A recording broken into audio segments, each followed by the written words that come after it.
সুধী দর্শক, আসসালামু আলাইকুম। আমরা আজকে সকলে এখানে মিলে তালগাড়িতে মিলিত হয়েছি একটি মহৎ উদ্দেশ্যে। আমরা প্রবাসী থেকে অনেক ধরনের কাজ করি, তার সাথে সবচেয়ে বড় জিনিসটা সাহিত্য চর্চা। সাহিত্য চর্চা আমরা সবাই করতে পারি না, তা আমাদের এই কর্মব্যস্ততার মাঝেও আমরা যে সাহিত্য চর্চা করে থাকি। প্রতি বছর আমাদের এখানে অনেক লেখক লেখিকা তাদের বই বের করেন, কিছু বই বের করেন, এছাড়া অন্যান্য সময় বের করেন, তারপর গবেষণা করেন কেউ।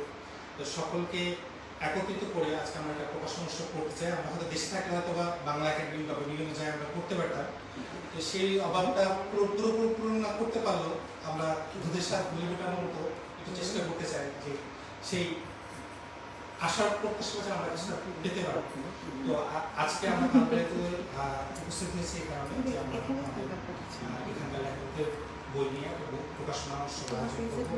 আমরা এখানে লেখকদের কিছু বই আছে, সংগ্রহ করতে পারবো ইনশাআল্লাহ। বই নিয়ে কথা বলবো, লেখকরা তাদের বই নিয়ে আলোচনা করবো, আমাদের প্রশ্ন থাকলে আমরা করতে পারবো ইনশাআল্লাহ। আর আন্তরিক ধন্যবাদ বাংলাদেশ এম্বাসি টোকিও মাননীয় রাষ্ট্রদূত এবং অন্যান্য যারা আছেন তাদেরকে, যে সময় করে আমাদের এখানে আসছেন, এই জন্য আপনাদেরকে সত্যি কৃতজ্ঞ। আপনাদের এই আসার যে একটা জিনিস আমাদের কাজের স্পিডটা অনেক বেড়ে দেয়। হয়তো আমরা অনেক একসাথে করতে পারি না, তারপরে যতটুকু হয় অনেক উৎসাহ পাই। ধন্যবাদ। তো আমরা আমাদের আজকে এই প্রোগ্রামটা শুরু করতে যাচ্ছি দিদির একটি কবিতা আবৃত্তি দিয়ে। দিদিকে বলবে আশা করছি।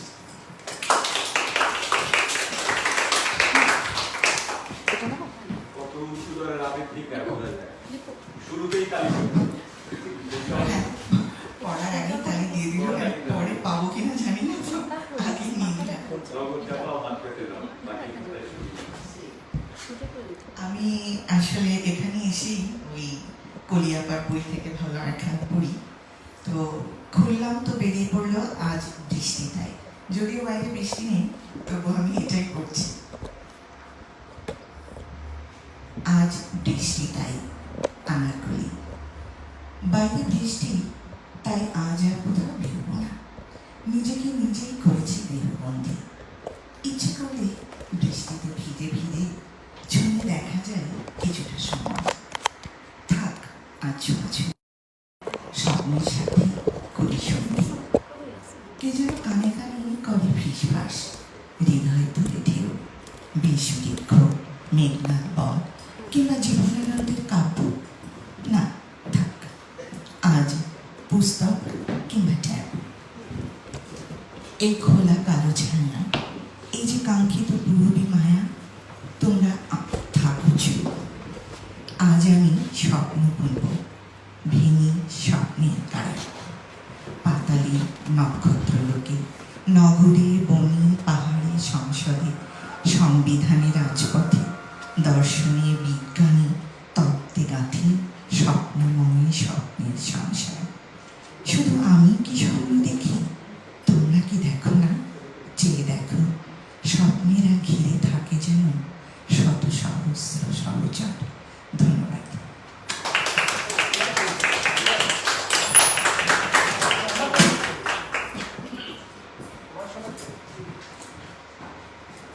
ধন্যবাদ তলসিদি।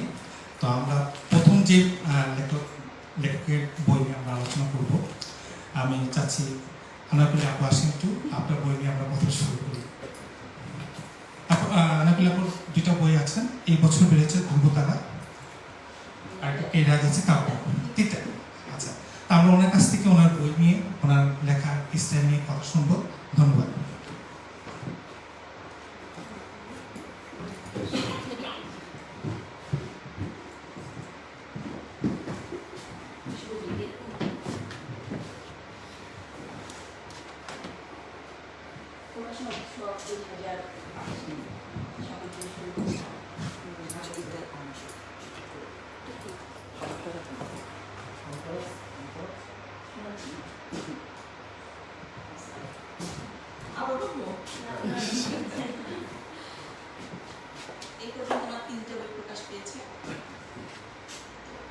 এটা আমার তৃতীয় বই।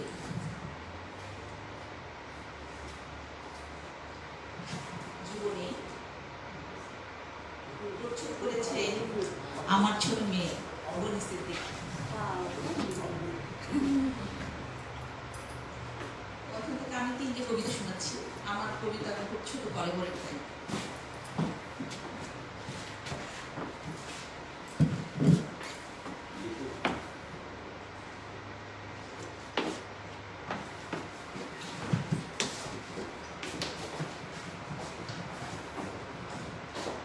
মনোযোগ, তোমাকেই দেব সবটুকু, অম্ল বিষ সুধা যা কিছু, প্রলয়ঙ্করী ভূমিকম্প সুনামি, অতঃপর যতটুকু বেঁচে যাই আমি, তুষার আশা গধূলি শেষ চাওয়া, অবশেষ তার যতটুকু যায় পাওয়া।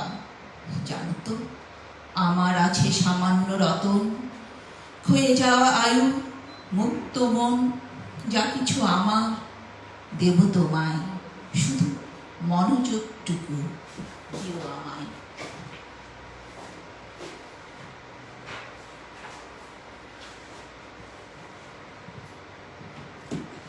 দ্বিতীয় কবিতা মৃত্যু। রাজা প্রজার প্রভেদ নাহি বোঝে, ধনী দরিদ্রে দূরত্ব নাহি মানে, সময় অসময় সকাল সন্ধ্যা নাহি যাচে, ধার্মিক নাস্তিক কাহার কথা নাহি শোনে, শিশু যুবা বৃদ্ধের দেয়াল নাহি গড়ে, নারী পুরুষে ভেদাভেদ নাহি করে, সাম্যবাদী স্বেচ্ছাচারী মৃত্যু কাহার ধার নাহি ধারে।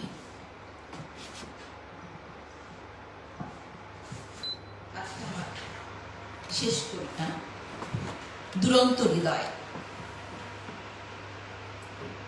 পাখিরা ঘুমিয়ে পড়ে কুলায়, নারীরা নরের সঙ্গে, আমি জেগে রই সহস্র কোটি নক্ষত্রের মতো, জেগে থাকি কখনো অগ্নিপিণ্ড হয়ে, কখনো প্রদীপ হয়ে মহাশূন্যে, মহাশূন্য বিস্তারিত হতে থাকে অসীমে, আমি ক্রমশ ক্ষুদ্রাতি ক্ষুদ্র হতে হতে এক বিন্দুতে এসে মিশে যাই, কিন্তু বিলীন হই না কখনো। আমার সুখ, আমার দুঃখ, আমার সীমাবদ্ধ শরীর, সীমাবদ্ধ জীবন আর দুরন্ত গতি সম্পূর্ণ এক হৃদয়। আলোর গতিকে কি হার মানায় না বলো?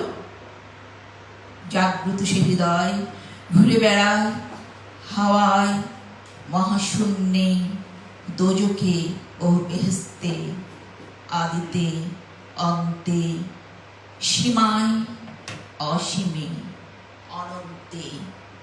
ধন্যবাদ। ধন্যবাদ।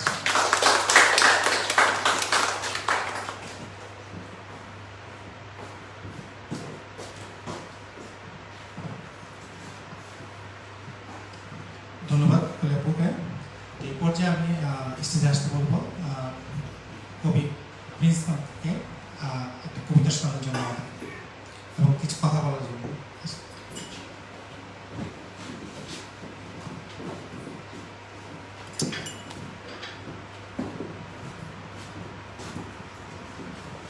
ধন্যবাদ বাংলাদেশ সরকারের রাষ্ট্রীয় দূতাবাসের প্রধান এবং ওনার সহকর্মী, এখানে আমার কবি বন্ধুরা, এদেশে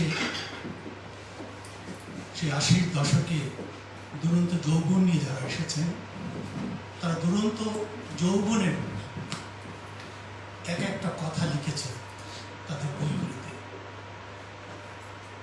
যে বইগুলিতে তাদের প্রিয় সন্তান এঁকে দেয় প্রথম, আমি তাদেরকে আমার ভালোবাসা মাথা মাথা করি। জীবন খুব দ্রুত চলে, এত বেশি দ্রুত চলে যে আমরা আঁকড়ে ধরে রাখতে পারি না। আমরা সেই আঁকড়ে ধরে রাখার কথাগুলো লিখে ফেলি, কখনো ভালো লাগা, কখনো খারাপ লাগা, কখনো ভাবায় আমাদের জীবনকে যে শব্দগুলো, সেই শব্দের কারিগরদের আজকে কাহাল সম্মাননা দিতে পেরেছে বলে আমি কাহালের পক্ষ থেকে সব লেখক লেখিকা কবিদের ভালোবাসা এবং কাহালকে একটি সম্পূর্ণ ইতিহাস শুরু করাতে আমার প্রাণঢালা ভালোবাসা। কথা শব্দ মানুষকে খুব কাছাকাছি নিয়ে যায়। কিছুক্ষণ আগে আড্ডা যখন শুরু হয়েছে তখন তাপসদা খুব সুন্দর করে কথা বলেছেন। হয়তো বা তাপসদার কথাগুলো অগাছলো ছিল, কিন্তু আমি খুব ওখান থেকে কিছু শিখেছি। এরপর রাষ্ট্রীয় দূত কিছু কথা বলেছেন, ওগুলো আমি খুব মনোযোগী হয়েছি। জীবন কোন ধারাতে যায় আমি জানি না, জীবনের ধারাগুলো আমি বুঝি না, কারণ আমি গণিত জানি না। গণিত খুব কঠিন জিনিস, গণিত আমাকে কেড়ে নেয় আমার জীবনের সব কিছু। তাই স্বাভাবিকভাবে আমি জীবনকে দেখি, জীবনের বোধগুলি সেখান থেকে আমি খুঁজে পাই। এবার আসি লেখকের কথা। জাপানের মানচিত্র পত্রিকা, এটি একটা বিশাল ইতিহাস, সারা বাংলাদেশে ছড়িয়ে ছিটিয়ে বাঙালিরা যেখানে আছেন তারা সবাই চেনেন, জানেন এই নামটি। সেই মানচিত্রের প্রধান সম্পাদক প্রবীণ সরকার, যিনি ওখানে বসে আছেন। প্রবীণ সরকার জীবনের সমস্ত জীবনে তার লেখালেখি একসাথে করে উনি সম্পাদনা যেন করতেন, তখন ওনার কোনো লেখায় গল্প বা উপন্যাস কিংবা ছড়া কোনোটাই উনি প্রকাশ করতেন না। আমাদের অনেক চাপ থাকা সত্ত্বেও সেটা করতেন না। এরপর যখন উনি মানচিত্র বিলুপ্ত হয়ে যায় তখন অনেক আগে থেকে উনি লেখালেখি করেন। সেই শৈশব থেকে খেলাঘর যখন করতেন তখন থেকে উনি লেখালেখি করতেন। এই যে মানুষগুলো, এই মানুষটা জীবনের প্রচণ্ড ব্যস্ত সময়ে এখনো বিরল প্রতিযোগিতায় কর্মক্ষেত্র প্রতিদিন যাওয়ার পরে যে সময়টুকু থাকে, পুরো সময়টুকু উনি ব্যয় করেন লেখালেখিতে। আমি আমার ভালোবাসার মাথা ব্যথা করি লেখকের কাছে। লেখক একজন রবীন্দ্র গবেষক, একমাত্র বাংলাদেশি যিনি জাপানে বসে রবীন্দ্র গবেষণা করছেন, এবং ভারত বাংলাদেশ ওনার বই প্রকাশ হয়েছে, অগণিত বই উনি লিখেছেন এবং লিখে চলছেন। ওনার যখন উনি লিখেন ওনার ডামি দেখার সৌভাগ্য আমার হয়, যেহেতু উনি আমার বন্ধু। ওনার সম্বন্ধে আমি রাতের পর রাত শেষ হয়ে যাবে, কিন্তু ওনার গল্প শেষ হবে না। তারপর ওনার লেখালেখি, আমরা জাপানে যারা প্রবাসী তার সবাই ওনার লেখালেখির সাথে পরিচিত। উনি কেমন লেখেন, উনি ছড়া যখন লেখেন তখন ওনার ছোট্ট ছোট্ট মনে হয়, কিন্তু ওনার ছড়া, রাজনৈতিক ছড়া যখন আমরা পড়ি, যারা দৃষ্টি রাখি আমরা লেখালেখিতে, প্রচণ্ড ব্যস্ততা যখন বাংলাদেশ ইতিহাসের নামটুকু ফেলে দেবে সেই বঙ্গবন্ধু শেখ মুজিব, সেই পিতার সেই সময়টুকুর মধ্যে উনি বিরোধিতা করেছেন এরশাদ সরকারের বিরুদ্ধে, জিয়া সরকারের বিরুদ্ধে। উনি কথা বলেছেন বঙ্গবন্ধুকে নিয়ে। আর আমরা যারা, আমাদের দর্শন একটা জায়গাতে আছে, এটা সত্যি যে বঙ্গবন্ধু। আর আনোয়ার কবির আমার বন্ধু, আমি মনে করি, বিশ্বাস করি। ওনার সাথে প্রথম পরিচয় আমার বইমেলাতে। ওনার সাথে পরিচয় বেশি পরিচয় বাঁধন, ওনার মেয়ে, ওনাদের সাথে আমার পরিচয় নেই। কিন্তু হ্যাঁ, বিয়ে করেছে, ওর ছবি দেখেছে। হ্যাঁ, আজকে এই সুযোগে ওদের সাথে পরিচয় হয়ে গেলাম। কিন্তু ওদের কাছে আমার মনে হয় ওরা তো আমাদের সন্তান। তো আনারকুলি যেভাবে ব্যস্ততা থেকে ওনার কবিতায়, আপনারা দুটো কবিতা পড়েছে, দুটো কবিতা যেন ওনার দুটো উপন্যাস আমাদের সামনে উপস্থাপনা করেছে। সত্যি ওনার বইগুলো জীবনের কথা বলে ফেলে আসা কিছু কষ্টের কথা। ওনার কবিতা জামদানি শাড়ি পরে ঢাকায় কোনো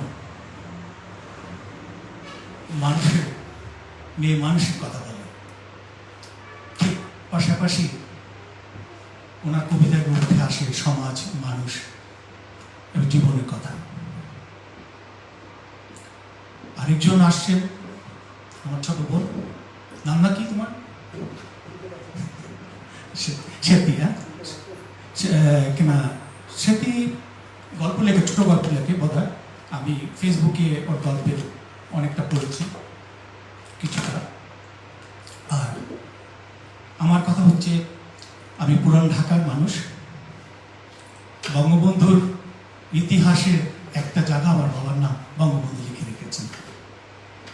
আমি ঢাকাইয়া বলা, তো সে জায়গাতে চকবাজার, মৌলভীবাজার, মোগলটলি, যেখানে বঙ্গবন্ধুর আওয়ামী লীগের সৃষ্টি, আমি সেই জায়গায়।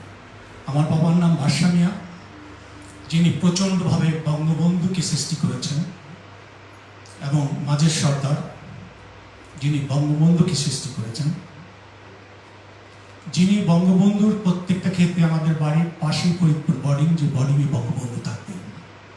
এই বিরাট ইতিহাস, শুধু আমি এই ইনফরমেশনগুলি এই জন্য দিয়েছি।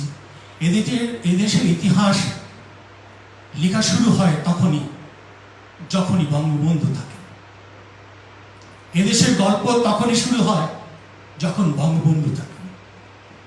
এদেশের প্রথম কবিতা, প্রথম কবি রমনা রেসকোর্স ময়দানে যখন বক্তৃতা দেন, সেই বঙ্গবন্ধুর প্রতি কবি ভালোবাসা নিয়ে আমি আমার শব্দ শেষ করব। ধন্যবাদ।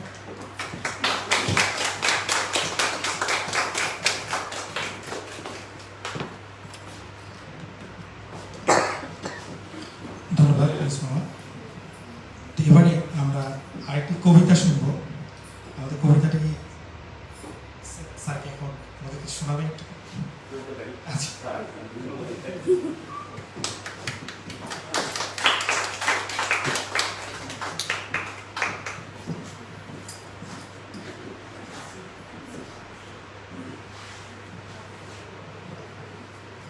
অনেক ধন্যবাদ আমাদেরকে নিমন্ত্রণ জানিয়েছেন, এবং অ্যাম্বাসেডর স্যারকে নিমন্ত্রণ জানিয়েছেন। আসলে আমরা স্যারের দোহা হিসাবে এসেছি।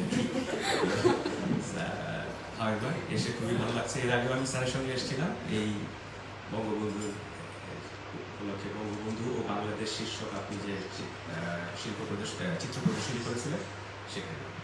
তখন খুব ভালো লেগেছিল, এবং এই ছবিটা তখন থেকেই আমার মনে গেঁথেছিল। আমি ভেবেছিলাম যে এই ছবিটা মনে হয় কোথাও চলে গিয়েছে। আমি এসে আবার বঙ্গবন্ধুকে দেখতে পেয়ে খুবই আনন্দিত হয়েছি, এবং আবার শিহরণ জেগেছে আমার, এবং আজকে আবার ছবি তুলবো ওনার সঙ্গে।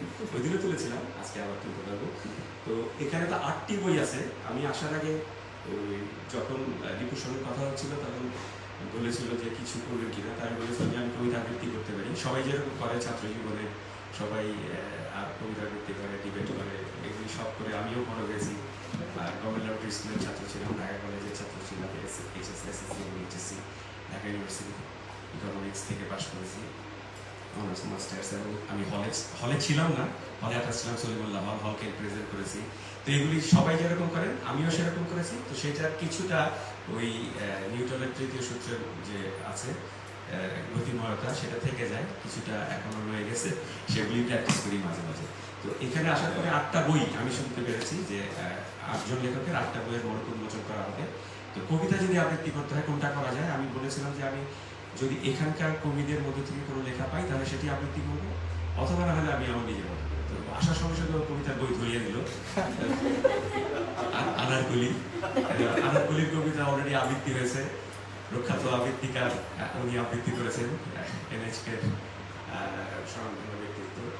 তারপরে আবার লেখিকা নিজেই আবৃত্তি করলেন। এরপরে আমার করাটা কতটা সমীচীন ভাবে জানি না, আপনারা ক্ষমা সুন্দর দৃষ্টি দেখবেন। একটা কবিতা আবৃত্তি কবিতা, অথবা আমি একটা ভেবেছিলাম দুইটাই করেন, দুইটাই শুনি। আচ্ছা, তাহলে দুইটাই যদি করি তাহলে কোনটা দিয়ে শুরু করি? ওর আগে দিয়ে শুরু করি। ওই আপনার মতোই আমার কথা বললাম, সাথে সাথে যেটা কবিতা বের হলো ওটাই মনে ধরে গেল, ওটাই করে আবৃত্তি করি।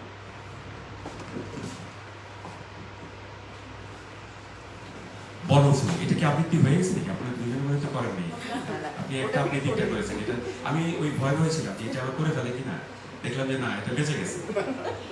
ভালো আমার জন্য, তাহলে আমি এটা আবৃত্তি করি। জি ঠিক আছে। কবিতার নাম বনফুল, সেটি বললাম আর কি। আচ্ছা, বনফুল উনি লিখেছেন এইভাবে। গলা শুকিয়ে গেছে, আসলে একটু পানি খেয়ে করতে পারলে ভালো হতো। প্রফেশনাল আবৃত্তিকারের মতো আর কি কথা বললাম। গায়ক যারা তারা কিন্তু সহজে গান গায় না, আজকে গলাটা ঠিক নেই। ওদের যে কখন গলাটা ঠিক থাকে বোঝা যায় না। গান গাইতে বললেই বলে আজকে ঠিক গলাটা, তারপর বহু সাদাসাদি করতে হয়। তো আমি তো আসলে সেই ঘরানার না, আমি আরেকবার সাদিলেই খাইবো ওই ঘরানার আর কি। তো আরেকবার সেজেছেন, আমি আবৃত্তি করিয়ে ফেলি, আর বেশি অপেক্ষা না করে। পানি খেতে খুব কোয়ালিটি বাড়বে বলে মনে হয় না, শুরু করে দিই। আচ্ছা, বনফুল আরেকবার চলে আসছে। ও থ্যাংক ইউ।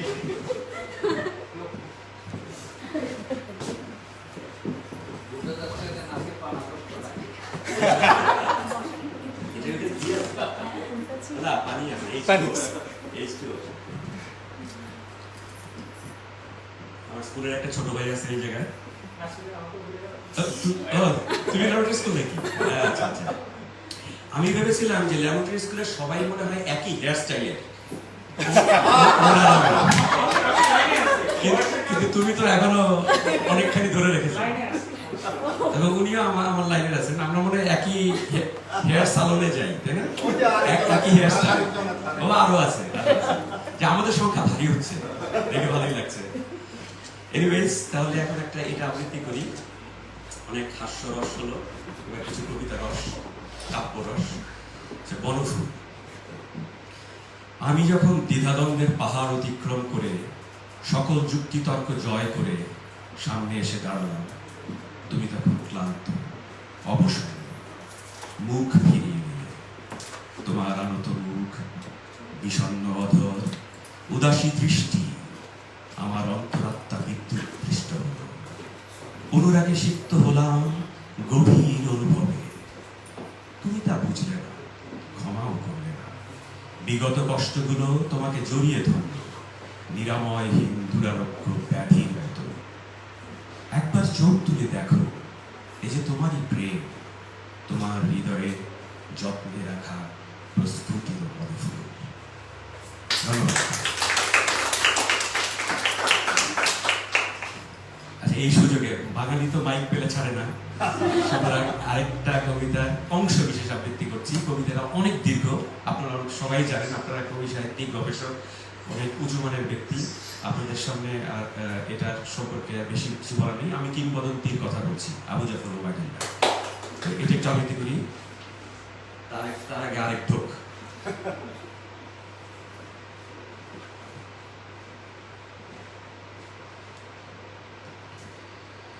আমি কিংবদন্তির কথা বলছি, আমি আমার পূর্বপুরুষের কথা বলছি। তাঁর করতলে পরিমাটির সৌরভ ছিল, তাঁর পিঠে রক্ত জবার মতো ক্ষত ছিল।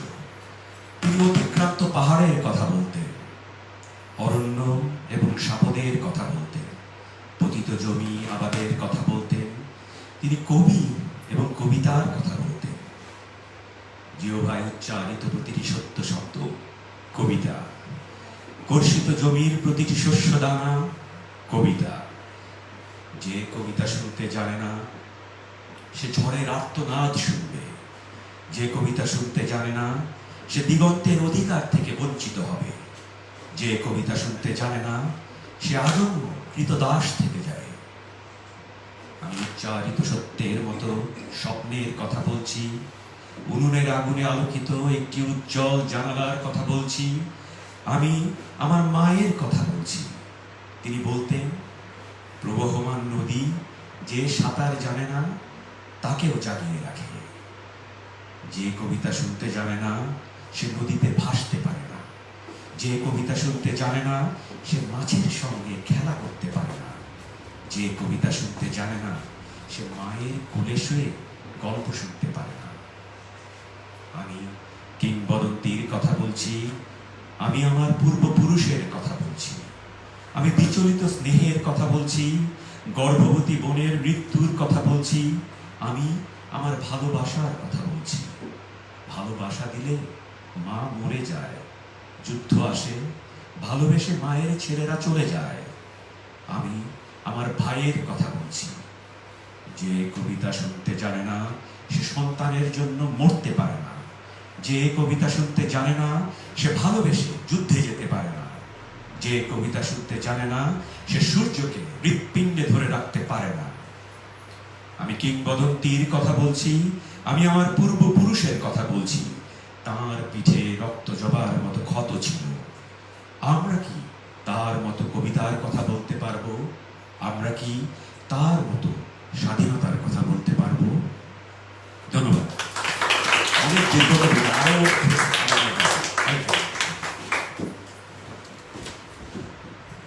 ধন্যবাদ।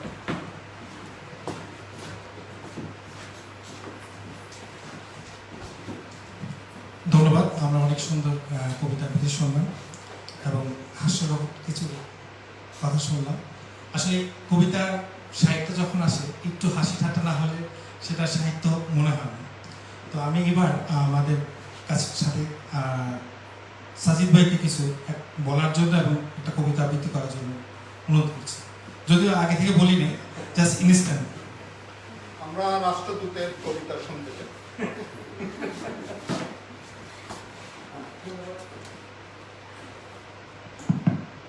ধন্যবাদ মাননীয় রাষ্ট্রদূত এবং দূতাবাসের বিজ্ঞজন এবং আমার সামনে উপস্থিত শ্রদ্ধেয় লেখক, কবি, সাহিত্যিক, আবৃত্তি শিক্ষক যারা আছেন।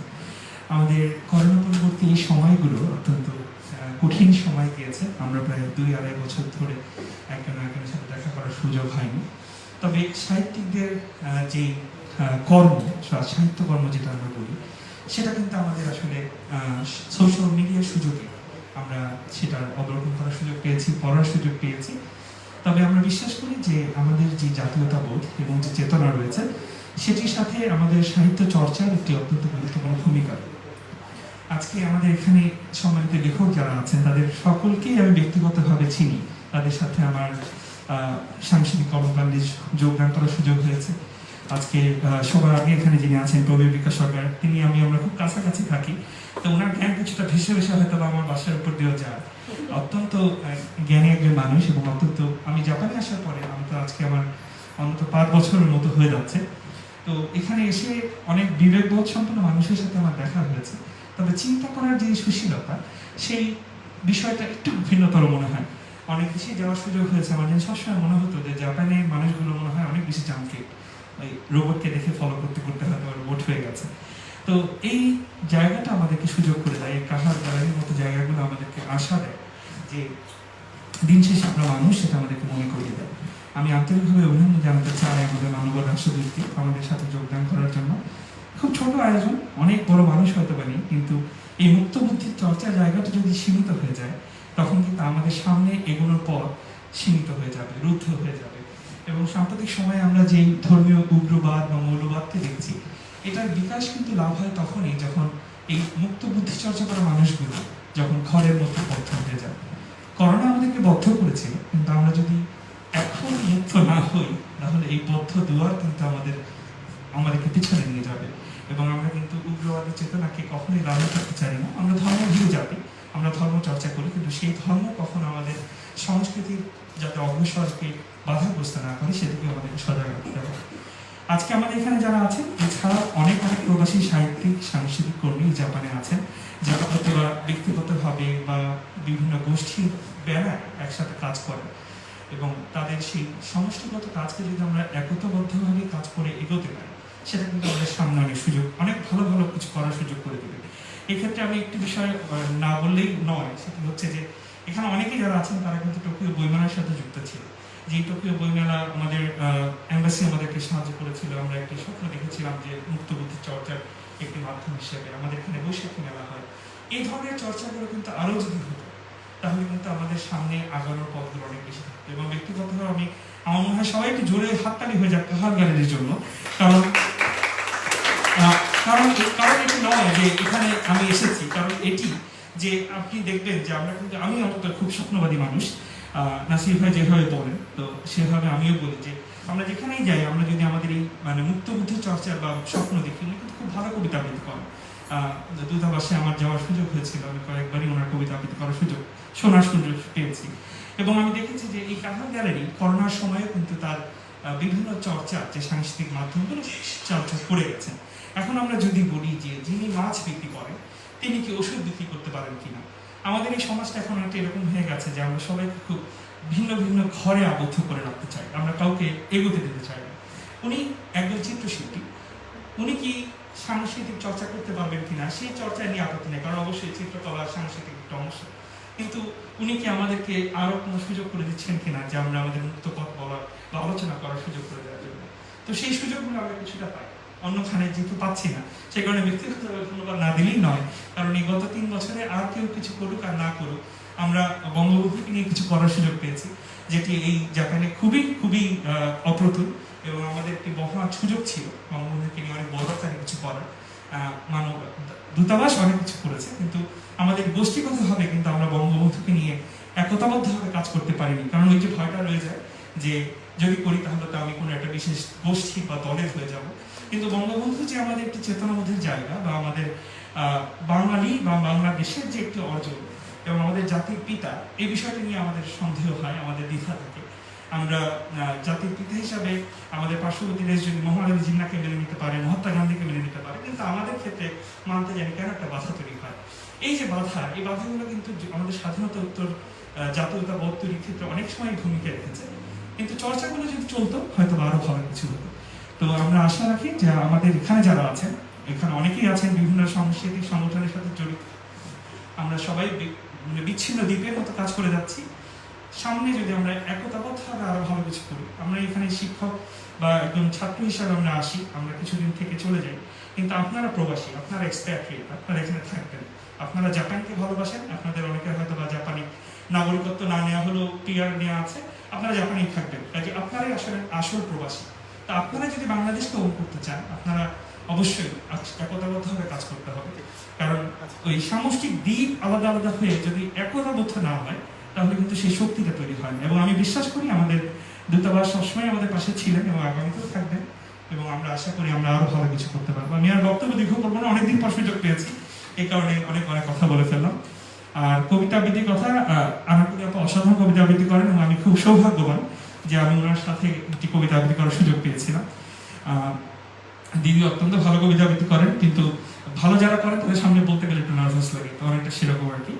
তো আমি একটি কবিতা আবৃত্তি করবো বঙ্গবন্ধুকে নিয়ে। আমি আগেও একবার আবৃত্তি করেছিলাম, দূতাবাসের রাওয়াফাতি ম্যাডামের সাথে করা হয়েছিল সামনে। স্বাধীনতা এই শব্দটি কিভাবে আমাদের হলো, লিখেছেন নির্মলেন্দু গুরু। একটি কবিতা লেখা হবে, তার জন্য অপেক্ষার উত্তেজনা নিয়ে লক্ষ লক্ষ উন্মত্ত অধীর ব্যাকুল বিদ্রোহী শ্রোতা বসে আছে ভোর থেকে জনসমুদ্রে।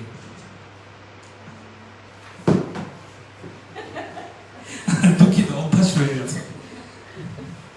ভোর থেকে জনসমুদ্রের উদ্যান সৈকতে কখন আসবে কবি? এই শিশু পার্ক সেদিন ছিল না, এই তন্ত্রাচ্ছন্ন বিবর্ণ বিকেল সেদিন ছিল না। তাহলে কেমন ছিল সেদিনের সেই বিকেল বেলাটি? তাহলে কেমন ছিল শিশু পার্কে বেঞ্চ বৃক্ষে ফুলের বাগানে ঢেকে দেয়া এই ঢাকার হৃদয় মাঠখান? জানি সেদিনই সব স্মৃতি মুছে দিতে হয়েছে উদ্যত কালো হাত। তাই কবিহীন এই বিমুখ প্রান্তরে আজ কবির বিরুদ্ধে কবি, মাঠের বিরুদ্ধে মাঠ, বিকেলের বিরুদ্ধে বিকেল, উদ্যানের বিরুদ্ধে উদ্যান, মার্চের বিরুদ্ধে মার্চ। হে অনাগত শিশু, আগামী দিনের কবি, শিশু পার্কের রঙিন দোলনায় দোল খেতে খেতে তুমি একদিন সব জানতে পারবে। সেদিনই উদ্যানের রূপ ছিল ভিন্নতর, না পাড় না ফুলের বাগান, এসবের কিছুই সেদিন ছিল না। শুধু একখণ্ড অখণ্ড আকাশ যেরকম, সেরকম দিগন্ত বিস্তৃত মাঠ ছিল দুর্বাদলে ঢাকা, সবুজে সবুজময়। আমাদের স্বাধীনতার প্রিয় প্রাণের সবুজ এসে মিশেছিল এই ধুধু মাঠের সবুজে। কপালে কবজিতে লাল শালে বেঁধে এই মাঠে ছুটে এসেছিল কারখানা থেকে লোহার শ্রমিক, হাতের মুঠোয় মৃত্যু, চোখে স্বপ্ন এসেছিল মধ্যবিত্ত, নিম্ন মধ্যবিত্ত, করুণ কেরানি নারী, বৃদ্ধ ভাবঘুরে, আর তোমাদের মতো শিশু পাতা কোরআনিরা দল বেঁধে। একটি কবিতা লেখা হবে, তার জন্য কি ব্যাকুল প্রতীক্ষা মানুষের। কখন আসবে কবি, কখন আসবে কবি? শতবর্ষের শত সংগ্রাম শেষে রবীন্দ্রনাথের মতো তৃপ্ত পায়ে হেঁটে অতঃপর কবি এসে জনতার মঞ্চে দাঁড়ালেন। তখন পলকে দারুণ ঝলকে তরিতে উঠিল জল, হৃদয়ে লাগিল দোলা, জনসমুদ্রে জাগিল জোয়ার, সকল দুয়ার খোলা। কে রোধে তাহার বজ্র কণ্ঠবাণী? কনসূর্যের মঞ্চ কাঁপিয়ে কবি শোনালেন তার অমর কবিতা খানি। এবারের সংগ্রাম আমাদের মুক্তির সংগ্রাম, এবারের সংগ্রাম স্বাধীনতার সংগ্রাম। সেই থেকে স্বাধীনতা শব্দটি আমাদের। ধন্যবাদ।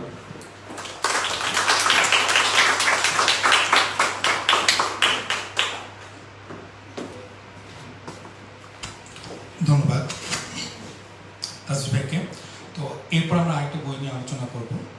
বইটি লিখেছেন শারমিন সোমা। বইটির নাম মন মনোহর কাব্যকথা। একটি কবিতার বই, সরি মোহনার কাব্যকথা। আমরা কবির কাছ থেকে বইটি সম্বন্ধে এবং কিছু শুনবো। বইটি নিয়ে একটু আলোচনা করবেন। শারমিন সোমাকে স্টেজে আসার জন্য অনুরোধ করছি।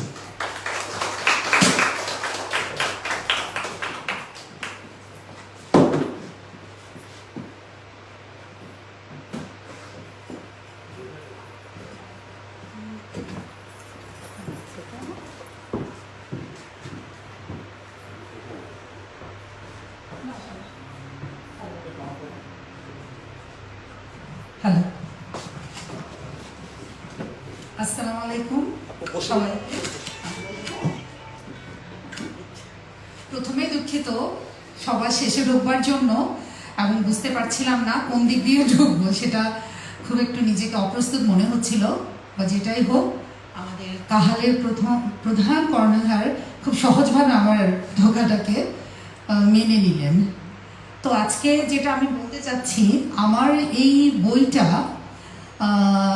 আমার নিজের প্রথম একক কাব্য গ্রন্থ হলেও এটার আগে আমি অন্য অনেক প্রকাশনী থেকে দলগতভাবে বা সম্মিলিতভাবে অনেক বই বা অনেক লেখা আমার এসেছে, কিন্তু এটার প্রতি আমার একটু কি বলবো, এটার প্রতি মায়া ভালোবাসা অনেকটা তেমনই প্রথম সন্তানের মতো। এটা হয়তো অনেকের কাছে হতে পারে অনেকটা একটু বেশি হয়ে গেল না, ব্যাপারটা সেরকম, কিন্তু আমার কাছে মোটেই না। এটা আমার কাছে অনেক বড় একটা পাওয়া। আর আজকে এই বইটাকে নিয়ে এখানে আসলাম কাহাল গ্যালারির পক্ষ থেকে, সেটা আরও ভালো লাগছে। দেশের মাটিতে যেন বসে আছে আমি, একটা এমন অনুভূতি। আমার সব চেনা জানা পরিচিত সেই মুখগুলো, আমার মনেই হচ্ছে না আমি কোনো একটি মাঝে বসে আছি। তো সেটা যেই হোক, এখন আমার এই গল্প সম্বন্ধে একটু বলি। মনমোহনার কাব্যকথা। পুরো আমি অনেক ধরনের কবিতা লিখি, কবিতাকেই প্রাধান্য দিই। তো সেই দিক থেকে আমার কবিতার মধ্যে রোমান্টিকতা একটু বেশি ছুঁয়ে যায়। আমার এটা অন্য সময় থাকে একটু হাস্যরস কিছু থাকে। তো এবার আমি চিন্তা করলাম রোমান্টিকতার যেই ছোঁয়াগুলো যেই কবিতাগুলোতে আছে সবগুলোকে জড়ো করে মোহনায় নিয়ে আসি। এখন কেন নাম রাখা হলো মন মোহনার কাব্যকথা? অনেকে হয়তো যদি ইচ্ছে হয় করতে পারেন, ভেতরেই দেখবে সেখানে মোহনায় মিলনটা হয়তো হলো না, সেরকম একটা ব্যাপার। তো সেই ধাঁচ থেকে চিন্তা করে আমার আজকে এই বইটার নামই রাখা হলো মন মোহনার কাব্যকথা। তো সেখানে আছে প্রেমিক প্রেমিকার আকুতি, চাওয়া পাওয়া, না পাওয়ার বেদনা।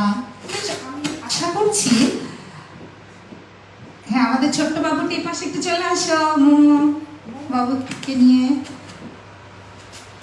তো সেখানে মনে হচ্ছে আমার খুব একটা একঘেয়েমি ভাবটা আসবে বলে আমার মনে হয় না। শুধু প্রেম প্রেম প্রেম প্রেমে ছড়াছড়ি বা ছন্দ দিয়ে কবিতা। আমার কিছু কিছু কবিতা আছে সেখানে আমি চিঠির আকারে প্রকাশ করেছি, যেন প্রেমিক প্রেমিকার কোনো চিঠি। সেখানে আশা করছি শুধুমাত্র একঘেয়েমি ভর করবে সেটা আমি মনে করছি না। সুযোগ সময় পেলে সেখানে টেবিলে আছে পেছনে, একটু পাতা উল্টোতে পারেন সবাই। মনমোহনা কাব্যকথা।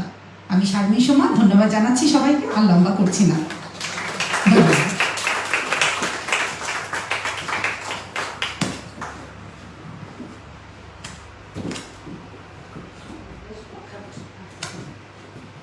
ধন্যবাদ।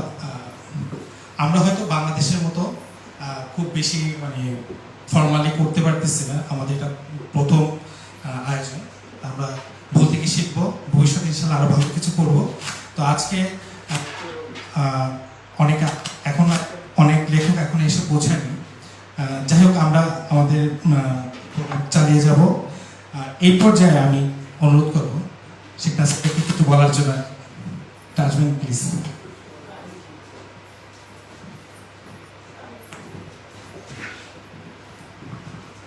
ধন্যবাদ। আমি শেখ ফরিদ, বাংলাদেশ এম্বাসিতে পলিটিক্যাল কাউন্সিলর এবং দোতলার প্রধান হিসেবে আছি। তো কাহাল গ্যালারিকে ধন্যবাদ, লিপু ভাই আমাদেরকে দাওয়াত দিয়েছেন এবং মাননীয় রাষ্ট্রদূত আগ্রহ প্রকাশ করেছেন এবং আমাদের সাথে আমাদের ইকোনমিক মিনিস্টার সৈয়দ নাসির এরশাদ স্যার আছেন। স্যার ইতিমধ্যে আপনাদের সাথে পরিচিত হয়েছেন, কবিতা আবৃত্তি করেছেন। যাই হোক, আমার আসলে কথা বলার কথা না, শ্রদ্ধেয় স্যার যেখানে থাকে আমরা সাধারণত সেখানে তেমন কিছু একটা বলি না। তবে এটা যেহেতু একটা সাহিত্যের আসর এবং একটা মনোজাগতিক বিষয়, এই কারণে হয়তো আমরা এখন আমাদের প্রোটোকলের সীমানা অতিক্রম করে ফেলেছি। এখানে আমরা সবাই কম বেশি একটু অংশগ্রহণ করছি। আসলে যেটা আমাদের তরফ থেকে প্রাসঙ্গিক, আমরা যারা এম্বাসির লোকজন বা সরকারের প্রতিনিধিত্ব করি জাপানে, আমরা আসলে আমাদের এটা কিন্তু একটা দায়িত্ব যে আমরা যে দেশে আছি সেই দেশে আমাদের দেশীয় সংস্কৃতিকে যাতে বিকশিত হয় সেই ব্যাপারে ভূমিকা রাখা।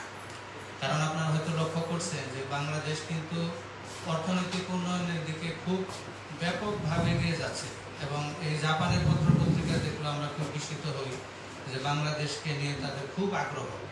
আর তাদের যে আরো বেশি আগ্রহ সেটা আমরা এম্বাসি থেকেও টের পাই, কারণ জাপানের ব্যবসায়ী, জাপানের সরকারি তরফের লোকজন বাংলাদেশে যাওয়া এবং বিনিয়োগ করার জন্য খুবই তারা উৎসাহ দেখাচ্ছে। এতে মনে হয় যে বাংলাদেশের একটা অগ্রগতির যে ধারা সৃষ্টি হয়েছে সেটা জাপানেও আছে। কিন্তু আমরা একটা বিস্ময়করভাবে লক্ষ্য করতেছি যে আমাদের এই যে উন্নয়ন, এই উন্নয়নের সুফল আসলে মানুষ কিভাবে ভোগ করবে, সেই উইন্ডোগুলো যেন দিন দিন কেমন বন্ধ হয়ে যাচ্ছে। আমরা পত্রিকাতে যেভাবে আমরা খবর পাচ্ছি, এতে বিশ্লেষণ করলে যে বিষয়টা দাঁড়ায় সেটা হলো যে আমাদের হয়তো দৈহিক বিবর্তন হয়ে গেছে, অর্থনৈতিক বিবর্তন হচ্ছে, কিন্তু আমাদের মনোজাগতিক বিবর্তন হয় নাই। জাপান দেশে যে বিবর্তনটা হয়ে গেছে, আজ থেকে 100 বছর আগে রবীন্দ্রনাথ ঠাকুর এখানে এসেছিলেন। আপনারা সবাই জানেন কম বেশি, রবীন্দ্রনাথ ঠাকুরের সেই বইটা আপনারা পড়েছেন, জাপান যাত্রী। ওই বইতে উনি জাপান দেশের অনেকগুলো বিষয় পর্যবেক্ষণ করেছিলেন। তার মধ্যে একটা বিষয় ছিল যে জাপানরা শিল্পকলায় যেমন অগ্রসর ছিল, ছবি, তো সঙ্গীতে কিন্তু জাপানের তেমন একটা তখন অগ্রগতি হয় না। রবীন্দ্রনাথের একটা পর্যবেক্ষণ ছিল যে মনের শক্তি স্রোত যদি কোনো একটা বিশেষ পথে প্রবাহিত হয়, তাহলে নদী যেরকম একদিকে প্রবাহিত হওয়ার সময় উপশাখাগুলোকে অনেক সময় বন্ধ করে ফেলে, ঠিক তেমনিভাবে কাব্যকলার অনেকগুলো জায়গা ধীরে ধীরে বন্ধ হয়ে যায় একদিকে স্রোত প্রবাহিত হয়ে যাওয়ার কারণে। কিন্তু আমি জানি না আপনারা এখন জাপানে আছেন, এতকাল পরে 100 বছরে জাপান দেশে কবিতা চর্চার কোনো উন্মুক্ত ধারা আবার অবমুক্ত হয়েছে কিনা এটা আমি জানি না। তবে আমরা জানি আমাদের রবীন্দ্রনাথ আছে, আমাদের কাজী নজরুল আছে, আমাদের জীবনানন্দ আছে। হয়তো জাপানরা এরকমের কাব্য জগতের বিশ্বব্যাপী পরিব্যাপ্ত এরকম মহা একটা শক্তির প্রদর্শন কখনোই করতে পারবে না আমরা যদি যেরকম ভাবে পারবো রবীন্দ্রনাথকে নিয়ে। তো সেটাই কথা যে আপনারা যারা এরকম ভাবে, আমি আজকে এসে দেখলাম এটা একটা প্রকাশনা উৎসব ছিল। আমি খুবই বিরক্ত ছিলাম অনেক সময় যে আমাদের দেশের লোকজনেরা শুধু গবেষণামূলক তেমন কিছু লেখে না, তেমন ভালো উপন্যাস গল্প তেমন একটা লেখে না, শুধু কবিতা লেখে। কিন্তু আমি আজকে কবিতাগুলো পাঠ করার পরে আমার আসলে খুব ভালো লাগলো যে হয়তো বা আমি অনেক কবিতা না করে অনেক সময় এরকম মন্তব্য করেছি, যেমন এখানে কবি উপস্থিত আছেন। আসলে তো আমাদের জন্ম হয়ে গেছে, আমরা একটা বিরাট নিগুড় রহস্যের মধ্যে আছি। এই যে একটা রহস্য, রবীন্দ্রনাথ যেভাবে বলেছিলেন যে আসলে অসীম যেখানে সীমার মধ্যে সেখানে ছবি, অসীম যেখানে সীমাহীনতায় সেখানে হইল গান, আর কবিতা রহস্য গানের মধ্যেও আছে, ছবির মধ্যেও আছে, অর্থাৎ সীমার মধ্যে অসীমের মধ্যে। কারণ কবিতার লাগে ভাষা, ভাষার যেরকমের একটা শব্দ লাগে, আবার ভাষার জন্য তেমনি লাগে একটা সুর। সুতরাং কবি হয় আমি দেখলাম সবচেয়ে বড় শক্তের ব্যাপার, কঠিন একটা ব্যাপার। এবং আমাদের যে বিবর্তনের স্বপ্ন আমরা দেখতেছি, মানবিক বিবর্তন, অর্থাৎ বাংলাদেশ উন্নয়ন করছে, সেই উন্নয়নের সুফল সব মানুষ সুষমভাবে যাতে মানুষ উপভোগ করতে পারে, সেখান থেকে উপযোগিতা পেতে পারে, সেটার জন্য একটা মনোক্ষেত্র প্রস্তুতের দরকার আছে। এই মনোক্ষেত্র প্রস্তুতে এই কবিদের যে কাব্য চর্চা, সুকুমার বৃত্তির চর্চা, সেটা একদিন সুবিশাল একটা বাগানে পরিণত হয়ে যাবে, আমি এই আশাবাদ ব্যক্ত করি। এবং জাপান দেশে আপনারা যে কবিতা চর্চা করছেন, আমরা চেষ্টা করব, মাননীয় রাষ্ট্রদূত এখানে আছেন, আমাদের ইকোনমিক মিনিস্টার স্যার আছেন, আমাদের মাধ্যমে যতটুকু সম্ভব আমরা আপনাদেরকে প্রমোট করার চেষ্টা করব। কালচারাল এক্সচেঞ্জের যত রকমের নিয়ম আছে, কালচারাল থেকে শুরু করে সব কিছু, এবং এইসব বিষয়ে স্যার হয়তো বিস্তারিত বলবেন। আমি শুধু আপনাদেরকে সামান্য একটু হিন্টস দিলাম, কারণ স্যারের তো আমরাই হাত স্যারের জন্য সবসময় কাজ করি। তার আমি কথা বাড়াবো না, আমি আপনাদের কবিতা খুব এনজয় করেছি এবং সামনের দিনগুলো থেকে সম্পৃক্ত থাকবো, এই আশাবাদ ব্যক্ত করে আমি শেষ করছি। ধন্যবাদ। ধন্যবাদ শিবপুর ভাই। তো এ পর্যায়ে আমরা আমাদের জাপানের প্রখ্যাত লেখক গবেষক প্রবীণ বিকাশ দাস কাছ থেকে তার বই সম্বন্ধে, তার লেখার সম্বন্ধে আমরা কিছু শুনব।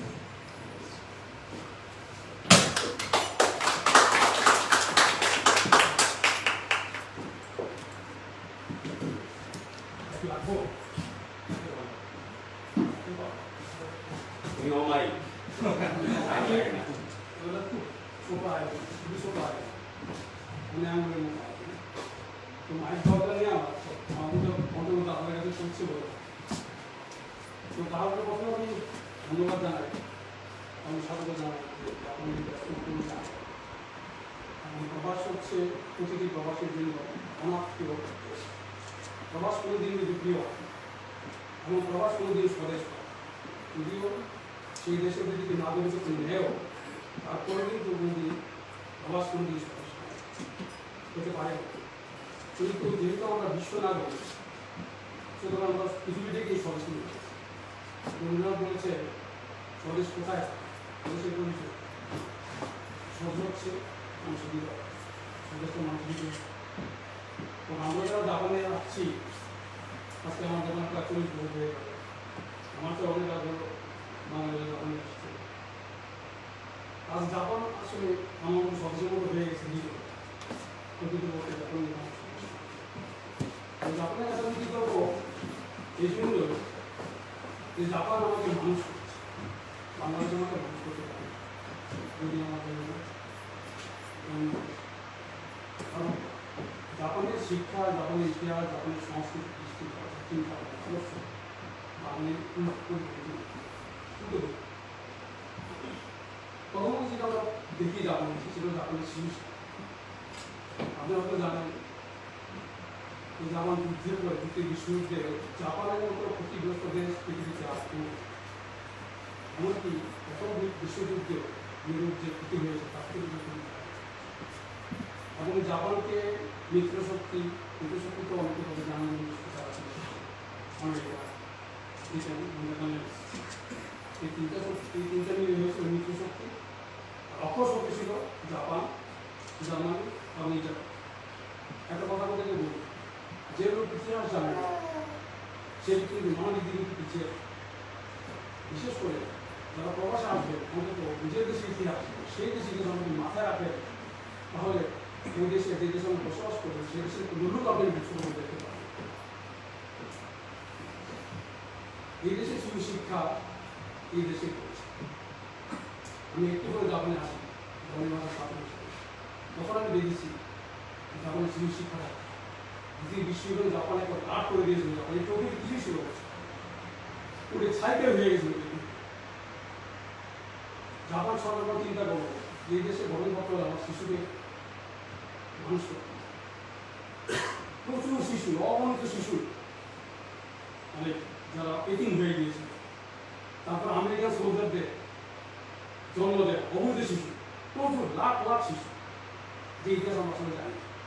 এবং জাপান দ্বিতীয় যুদ্ধের পর তাদের ইতিহাস গ্রন্থ লাগা পাঠ্যপুস্তক যেগুলো তারা হচ্ছে সেখানে দ্বিতীয় বিশ্বযুদ্ধের কথা হয়।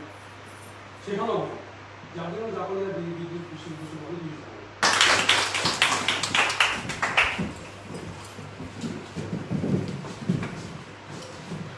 অসংখ্য ধন্যবাদ কবিতাকে। এবারে আমরা আজকের প্রধান অতিথি মানব রাষ্ট্রপতি কিছু বলার জন্য অনুরোধ করবো। আমরা আসলে চেয়েছিলাম সবার বই একসাথে করে হয়তো প্রকাশন একটা আনুষ্ঠানিকতা করবো। সবাই আসতে পারেননি বা অনেকেই আসছেন, ম্যাক্সিমাম সবাই চলে আসছেন। তো আমরা ওনাদের ম্যাক্সিমাম সবারই বই আমরা এখানে লিখেছি। স্যারের কথা শুনে আমরা একটু বইগুলো দেখবো। আর একটা কথা হচ্ছে, আমরা ইচ্ছে করলে এখান থেকে বই কিনতে পারেন। তো বইয়ের যে মূল্য আছে এখানে আমরা আসলে সেভাবে রাখিনি, কিছুটা বেশি রাখা হয়েছে। প্রত্যেকটা বই 1000 করে বিক্রি করা হবে। তার কারণ হচ্ছে আমরা আমাদের কাহিনী গ্যালারিতে এই ধরনের কাজগুলো আমরা আরও যেন বেশি বেশি করতে পারি, তার কিছু খরচা আমাদের আছে, হয়ে যায়। তো সেখান থেকে আমরা একটা ডোনেশন হিসেবে আমরা এখানে রাখবো পরবর্তী কোনো কাজের জন্য। তার জন্য লেখক এটা 50% পাচ্ছেন, আমরা পাচ্ছি। এটা আমরা না বললে হতো, বা বলাটা মনে করছি আমাদের দায়িত্ব। ধন্যবাদ স্যারকে কিছু বলার জন্য।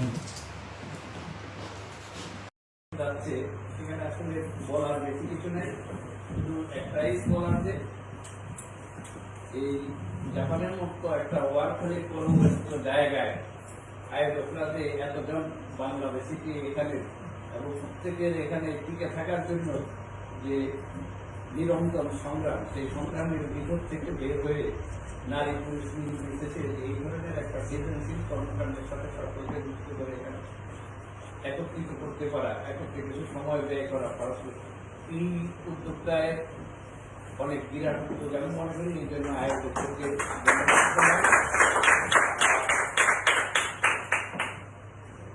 আজকে যাদের যে 8 জন আমাদের কবি সাহিত্যিক, তাদের বিভিন্ন ধরনের কাব্য গ্রন্থ বই বিভিন্ন বিষয়ের উপরে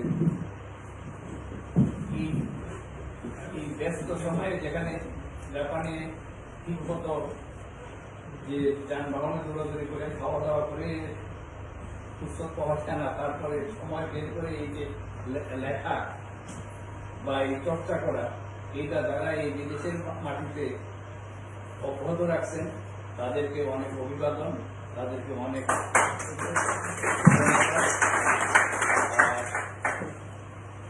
এর থেকে আরেকটা প্রমাণ হয় মানুষ হিসাবে যে আমরা সৃষ্টির শ্রেষ্ঠ জীব।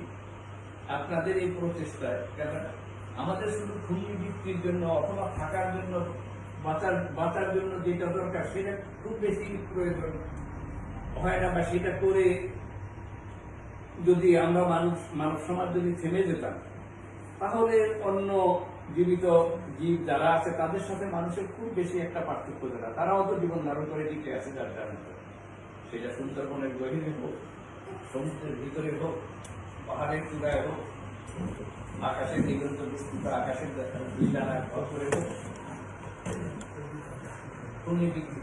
বিক্রি করা, জৈবিক প্রক্রিয়া প্রজনন করা। মানুষ তো তার যে আশরাফুল মখলুকাত, তার এই আশরাফ যে তার শ্রেষ্ঠত্ব, সেটার প্রমাণ যে এইগুলি করেও তারপরে যে আরো কিছু করা যায়। এবং সেই যে যেমন ওই কবি আনারকলি কাব্যকলি হয়ে যেমন মানুষকে যে মানুষ বা এই যে পৃথিবীর অবয়বটাকে যে কবি যেভাবে কল্পনা করেছেন সসীম সীমান্ত, সসীমের মাঝে যে রবীন্দ্রনাথের অসীমের যে সংজ্ঞা, সেটা চিন্তা চেতনার ক্ষেত্রে কোনো সীমা নেই, কল্পনার ক্ষেত্রে কোনো সীমা নেই। কল্পনা, চিন্তা, সৃজনশীল চেষ্টা, আজকে যিনি নিরন্তর চেষ্টা করে আরো কাব্য গ্রন্থ লিখছেন অথবা মৌলিক গবেষণা করছেন, আরেকজন চেষ্টা করে তার থেকে, অথবা আজকে যিনি যেই মানে আছেন তাকেই অতিক্রম করে আরো খরচীর্ণ, আরো উন্নত জীবন দর্শনের বিষয়ে জীবনে। আর এইটার প্রয়োজন যে মানব জাতি হিসাবে বেঁচে থাকতে হলে শুধু খাওয়া পড়ার আর কাপড় পরে যদি বেঁচে থাকে তাহলে জীবনে একঘেয়ে হয়ে যাবে। জীবনের যে বৈচিত্র্য, মনের যে আনন্দ, কারণ আপনি খাওয়া দাওয়া, মাছ মাংস তরি তরকারি বা ভালো ঘরে এসি ঘরে থাকা বা একটা বিল্ডিং এ থাকা অথবা স্কুলে করে থাকা থাকতে থাকতে একটা একটা সুন্দর সাহিত্য পড়া, একটা উপন্যাস পড়া, একটা মন ভালো করে দেওয়া গল্প কবিতা পড়া অথবা চিত্রকলা দেখা, যেটা এবং যে মানুষের এই যে সৃজনশীল প্রতিভার বিকাশ, যেগুলিকে ভাষাও সৃষ্টি হয়নি, আমরা মনে করি মানুষ ইশারায় যোগাযোগ করতে, সেগুলোতে দেখা যায় যে মানুষের চিত্রশিল্পের চিত্রের মাধ্যমে তাদের বিভিন্ন অভিব্যক্তি তারা বাংময় করেছে প্রকাশ। তো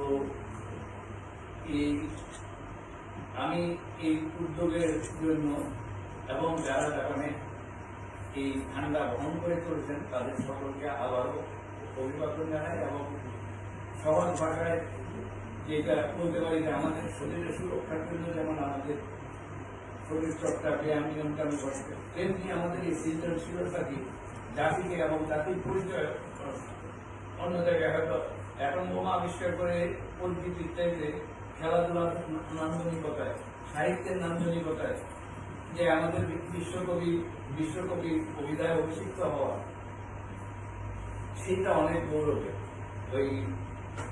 এই জাপানে যেমন সেই 45 সনে যে পারমাণবিক বোমা মেরে হাজার হাজার মানুষকে ধ্বংস করে দেওয়া, প্রকৃতিকে ধ্বংস করে দিয়ে সেই গৌরবকে ছাড়িয়ে যায় ওই ধরনের।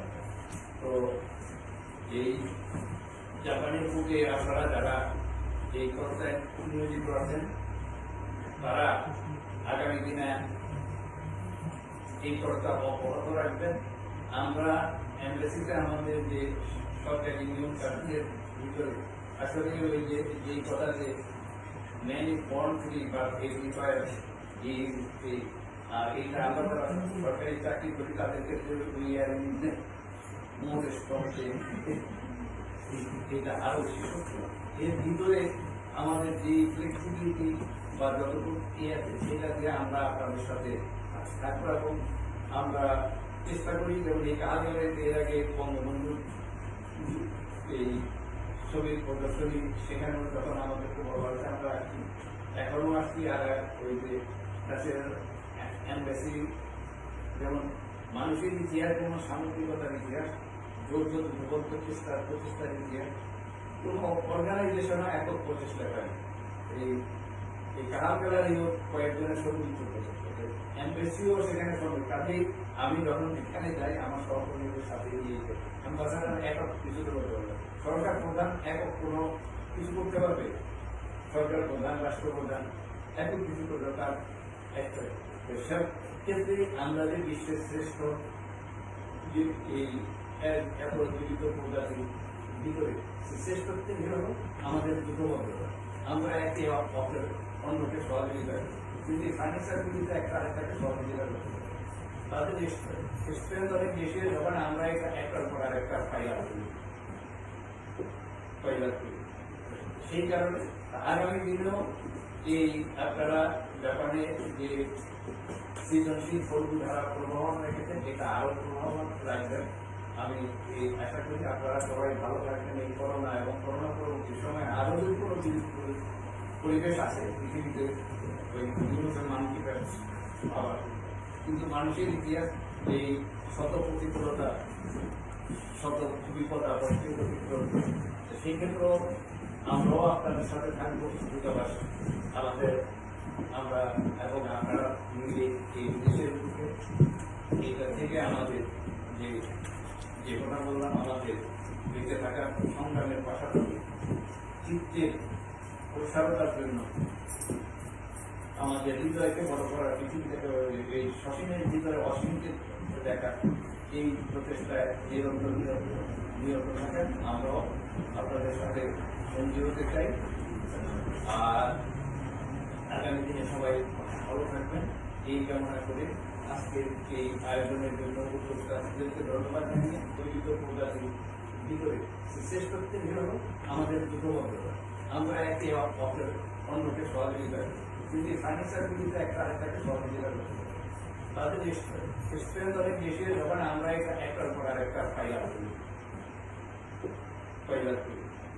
সেই কারণে আগামী দিনেও এই শুধু যার যার দপ্তরে কর্মক্ষেত্রে কাজ করে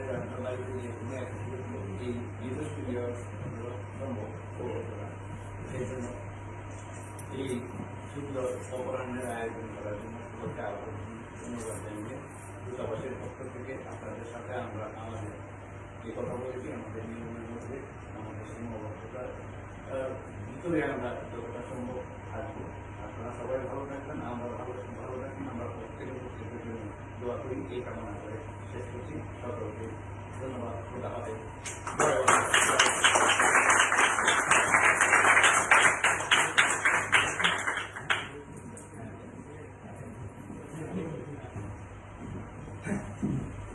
আচ্ছা, আমি এই পর্যায়ে আসলে সবার পক্ষ থেকে একটা অনুরোধ করার জন্য আমি প্লিজ আমাকে মাইক দিচ্ছি, আপনি আসলে কথাটা বলুন।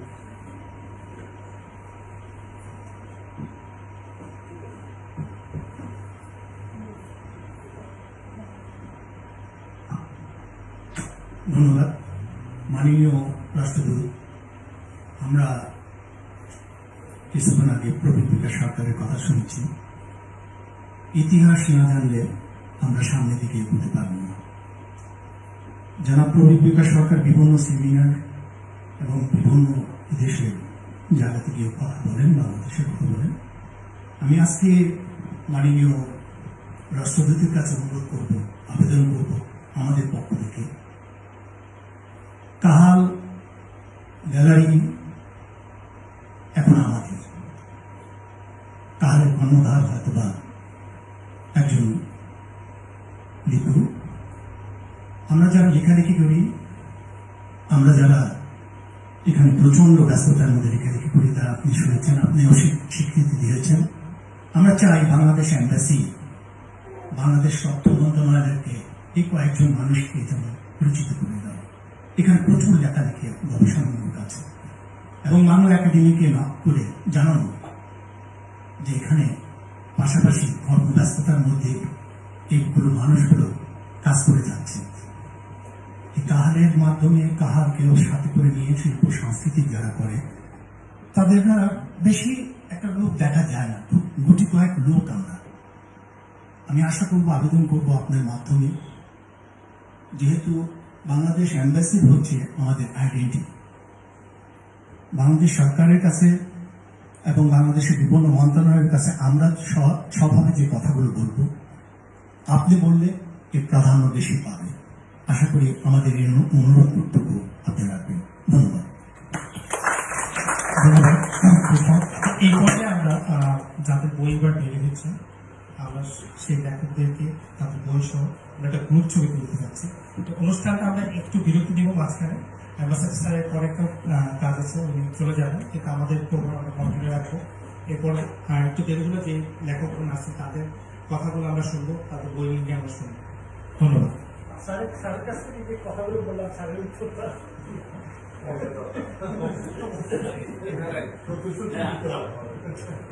আমরা অবশ্যই আমাদের পর্যায়ে করণীয় বা যোগাযোগ করার আপনারা আমাদেরকে ওই লিখিত আকারে তথ্য দিয়ে আমরা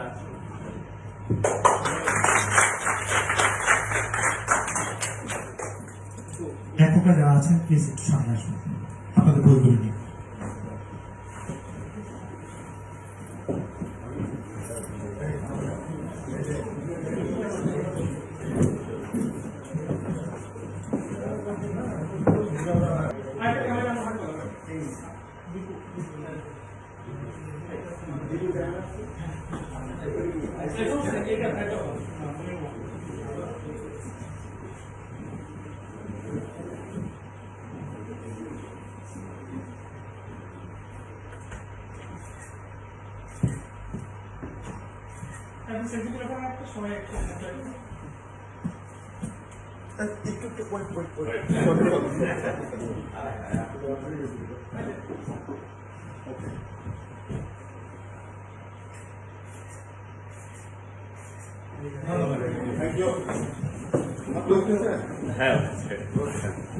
আমরা একটু হালকা একটু নাস্তার ব্যবস্থা করছি, প্লিজ আমরা একটু 20 মিনিট একটা ব্রেক নিচ্ছি, ব্রেক নেওয়ার পর আমরা বাকি বইগুলো নিয়ে আলোচনা করবো। ঠিক আছে।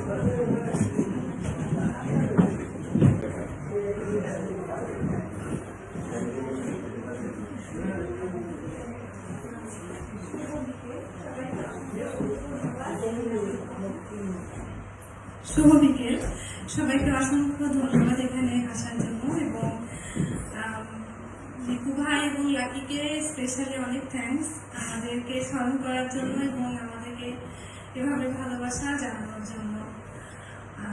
আসলে প্রবাসে সবাই খুব ব্যস্ত থাকি, আমাদের সময় খুবই কম, তারপরে এর মধ্যে চেষ্টা করি আমাদের শখের কাজগুলো করতে।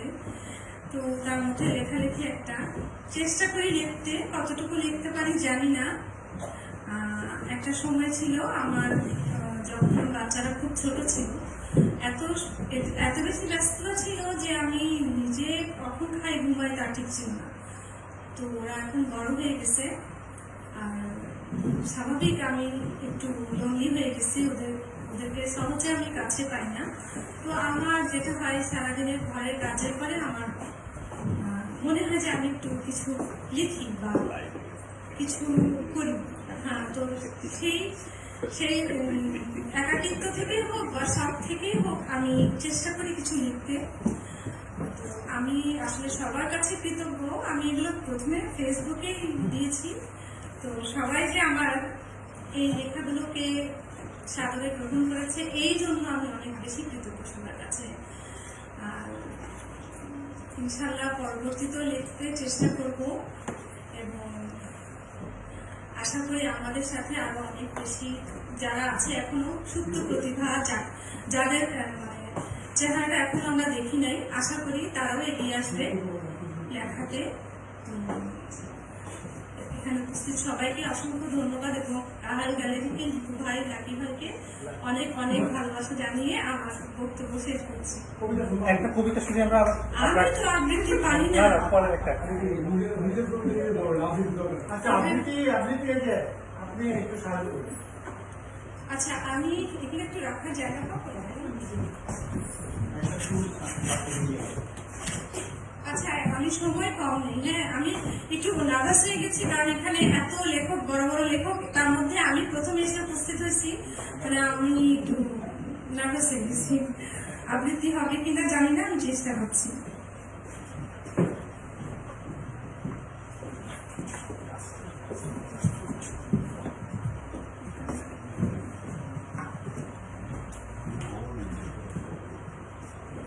আচ্ছা, আমি ছোট্ট একটা আবৃত্তি করি। এই পোড়া চোখে রাখো চোখ, এইখানে এসো, একটু বসো পাশে। এই পোড়া চোখে রাখো চোখ, আঙুলের শৈলীতে কপল জুড়ে যদি আঁকো 168 প্রেমের স্রোত, অধরে ঢেউয়ে আবারও কাছে পাবার গল্প রচিত হোক। এই যে হৃদয়, এইখানে রাখো হাত, তোমায় নিয়ে যত কাব্য আছে পড়ে নেওয়া যায়। একই তুমি কাঁদছো, জলের নদীর ঢেউয়ে অমন ডুবতে নেই, ঢেউ পেরিয়ে বাড়াও শঙ্খ শুভ্র হাত, দেখো তোমায় আলিঙ্গন করবে বলে এখানে কতকাল একলা জেগে দুঃখিনীর উপর চাঁদ।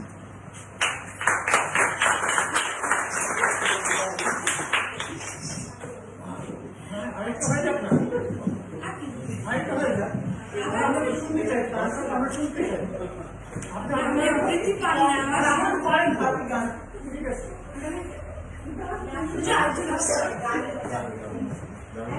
একটা কবিতা শুনি, তারপর গান হবে। পরিস্থিতির সামনে আবৃত্তি কথা বলে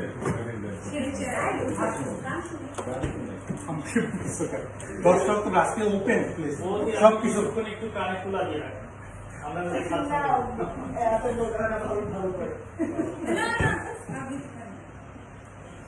আচ্ছা, আমি আবৃত্তি আসলে পারি না, আমি চেষ্টা করবো, ভুল হলে সরি। প্রথম কবিতাটাই আবৃত্তি করছি। একটি কালজয়ী শ্রাবণ মুখর সন্ধ্যা।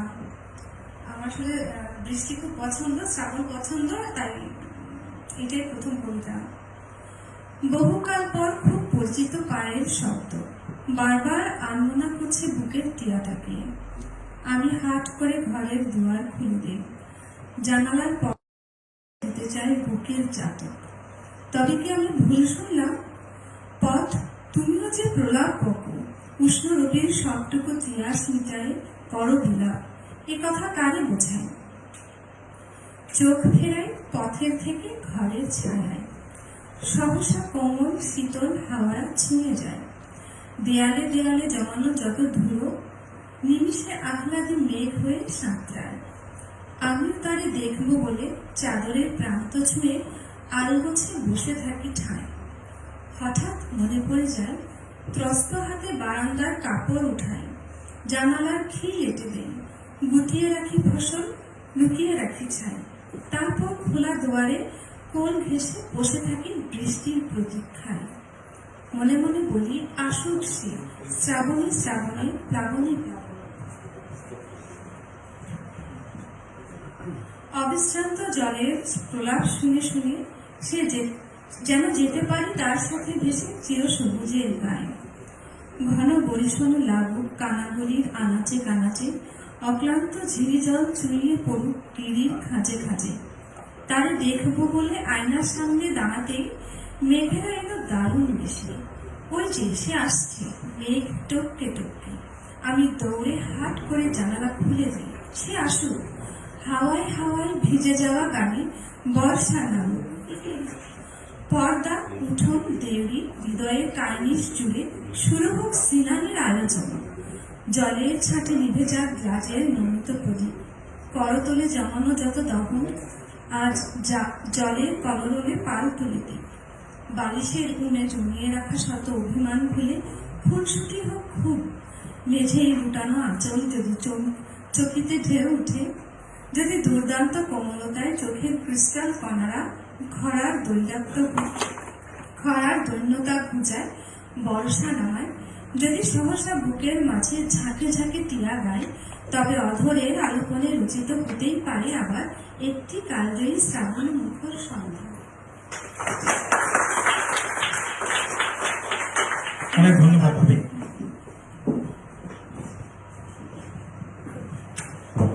এরপরে আমি আমন্ত্রণ জানাবো মুকুল ভাই। মুকুল ভাই আসুন।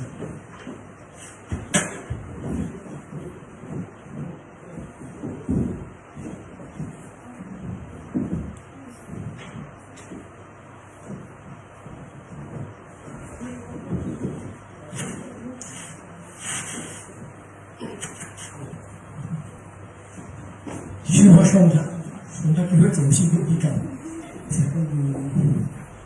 ধন্যবাদ আজকের এই সুন্দর আয়োজনের জন্য কাহাল গ্যালারিকে, লিপু লাকি সহ যারা গ্যালারির উত্তরোত্তর সমৃদ্ধিতে কাজ করছেন সবাইকে ধন্যবাদ। আমি আসলে লেখক নই, আমার কিছু কথাবার্তা ভালো লাগে ছোটবেলা থেকে। কিছু কিছু আমি আসলে ছড়া লিখি আর কি, পদ্য লিখি। ক্লাস 3-তে প্রথম আমার ছড়া দেয়াল পত্রিকায় বেরিয়েছিল। তারপর থেকেই আঞ্চলিক পত্রিকায়, তারপরে ম্যাগাজিনে লিখতাম। তারপর তো ঢাকা চলে আসছি। আর আমি একটা জিনিস আপনাদেরকে জানাই, হয়তো অনেকে জানেন না, আমি ছোটবেলা থেকে নাটক করি, আবৃত্তিও করি। আন্তঃজেলা আবৃত্তিতে কয়েকবারই কিছু অর্জনের সুযোগ হয়েছিল। তারপরে তো ইউনিভার্সিটি লাইফে চলে এসেছি জাপানে। এসব চেষ্টা করেছি শত ব্যস্ততার মধ্যেও নিজের ভালো লাগাকে একটু কাগজে টুকরো হিসেবে লিখে রাখা। সেই হিসেবে আমার এটা প্রথম মানে ছড়া গ্রন্থ, কাব্যগ্রন্থ বলে ঠিক হবে। কাব্য সেটা ছড়াও যদিও কাব্যের মধ্যেই পড়ে। চেষ্টা করেছি নিজের কিছু ছড়া এখানে মলাট বুদ্ধি করার জন্য। তো এই প্রবাসের শত ব্যস্ততার মধ্যেও যারা সংস্কৃতিকে, শিল্প সাহিত্যকে এগিয়ে নিয়ে যাচ্ছেন, তাদের পেছন থেকে হলেও শুভকামনা থাকবে এবং নিজেও যেন মৃত্যুর আগ পর্যন্ত সাহিত্য চর্চা, সংস্কৃতি চর্চার সাথে জড়িত থাকতে পারি, সেই কামনায় মনে প্রাণে করি। আমি কি আমার ছড়া দিয়ে একটা পড়তে পারি? তো আমি, আপনারা জানেন যে আমাদের বাংলাদেশের জন্য জাপানিজরা অনেক কিছু আমাদের জন্য করছে। একটা দুঃখজনক ঘটনা আজ থেকে 6 বছর আগে হয়েছিল, সেটা খুব মানে এই মাসেই বলতে গেলে, সেটা হচ্ছে 1 জুলাই হলিউডে ঘটনা ঘটেছিল। এবং আজকে বাংলাদেশে যখন মেট্রো চালু হচ্ছে, তখন সেখানে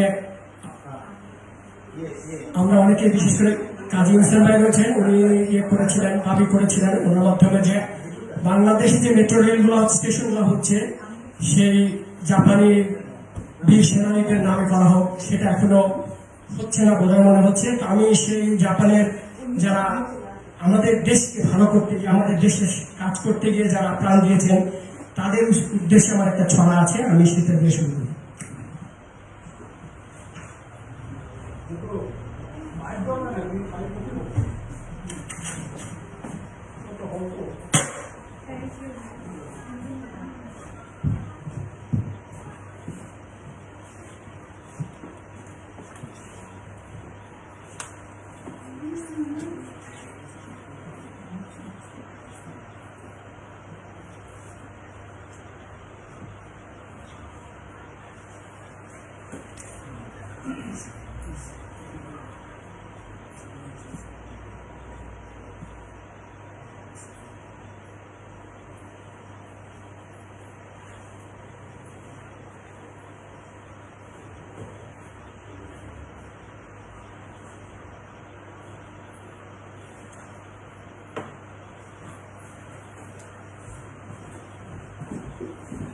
আমি এই 7 জন জাপানিজের অন্তরে গভীর শ্রদ্ধা জানিয়ে আমার তাদের উদ্দেশ্যে লেখা হলি আর্টিজনের নির্মমতার শিকার 7 জাপানি স্মরণ। হে জাপানি 7 বীর সেনানী, ক্ষমা করো আমরা যে খুনি। হে জাপানি 7 বীর সেনানী, বিবেকের কাছে আজ হার মানি। হে জাপানি 7 বীর সেনানী, কোনদিনও আর বলতে পারবো কি বাংলাদেশ নিরাপদ সুআশ্রয়ী। হে জাপানি 7 বীর সেনানী, ধর্মের নিবাস আজ উন্নতিত ধর্মের নামে কেরামনি। হে জাপানি 7 বীর সেনানী, তোমাদের আত্মার শান্তি মানি। বন্ধ হোক সব রক্তপাত হানাহানি, বিশ্বকে এগিয়ে আসতে হবে বন্ধ করো সব টানাটানি। হে জাপানি 7 বীর সেনানী, তোমাদের কাছে আমরা চিরঋণী।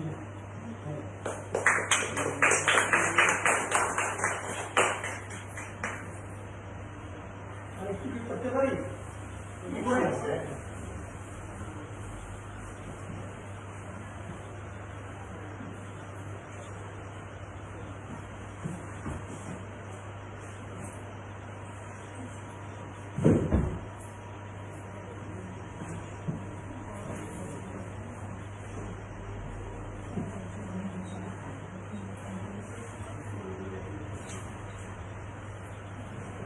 আমি উত্তরবঙ্গের ছেলে, যমুনা বিধৌত নদীতে সাঁতার কাটিয়ে বড় হয়েছি। সেই যমুনাকে নিয়ে আমি একটা ছাত্র। পরাভ্যাসী যমুনা সাক্ষী করেছ আমাকে, কত ঘটনার সাক্ষী তুমি। ভয়াল খাবার নিয়েছ ফিরে ফুটে নাকি। রজনী নির্হারা পাখির যন্ত্রণা, দেখেছি তোমার ভয়ানক হিংস্রতা। সমাজের সব বিবস্থানকে করেছ বিকেলের বিশ্ব সর্বহারা। আবার দেখেছি তোমার স্রোতের টানে উর্বর পলিতে ভরে গেছে বিস্তীর্ণ ফসলি জমি। যেগুলো খাঁচারে নতুন আবাদে মেতে উঠেছে কিশোর কিষানীর চোখে স্বপ্ন ফলমান। দল বেঁধে তোমার বুকে ডুব ঝাঁপ, কত স্মৃতি শৈশব কৈশোরে আজ মনে করে সাক্ষা হয়ে আসে। জলে ভেজা চোখ